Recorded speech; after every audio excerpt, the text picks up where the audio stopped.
A special thank you to each of our subscribers who make this channel possible. Here's today's story.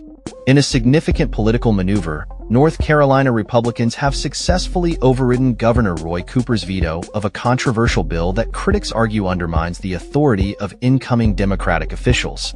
The vote, which passed 72-46 along party lines, was a culmination of efforts by the GOP to consolidate power in the state as they prepare to lose their veto-proof supermajority in the upcoming legislative session.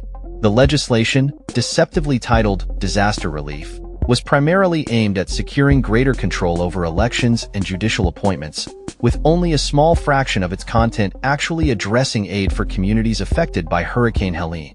Out of 131 pages, a mere 13 were dedicated to hurricane-related assistance, raising eyebrows and sparking outrage among Democrats and advocacy groups. State Representative Tim Moore, the outgoing Republican Speaker of the House, openly acknowledged the political motivations behind the bill during a podcast appearance, stating that it was critical for the GOP to ensure victories in future elections.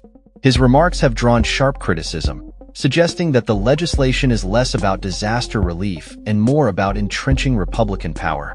The override follows a series of electoral setbacks for the GOP, which, despite Donald Trump's victory in the state, lost key races for governor, attorney general, and other statewide offices.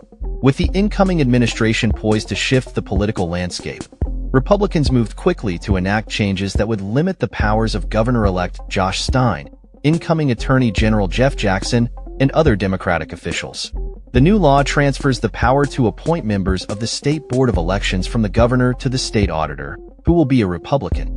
This change is expected to shift the balance of power in election oversight, giving the GOP a significant advantage in future electoral processes. Additionally, the legislation restricts the governor's ability to fill judicial vacancies and limits the Attorney General's authority to challenge the General Assembly's legal positions. The atmosphere during the override vote was tense, with over 150 protesters gathering in the State House to voice their opposition. Many chanted "shame" as lawmakers proceeded with the vote, leading to disruptions in the chambers. Law enforcement was called to remove the protesters, resulting in at least one arrest for trespassing and resisting arrest. This legislative move is part of a broader trend observed across the country, where Republican-controlled states have sought to reshape electoral processes and governance structures in the wake of perceived electoral threats. Critics argue that such actions undermine democratic principles and disenfranchise voters by consolidating power in the hands of a single party. As North Carolina enters a new political chapter with a Democratic governor and attorney general, the implications of this legislation will likely be felt for years to come. The struggle for power in the state continues, with both parties gearing up for what promises to be a contentious legislative session in 2025.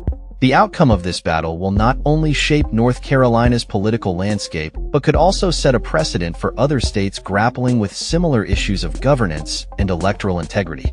That's all for this story. We upload videos every day covering many different subjects, so hit that subscribe button to stay informed. Thanks for watching.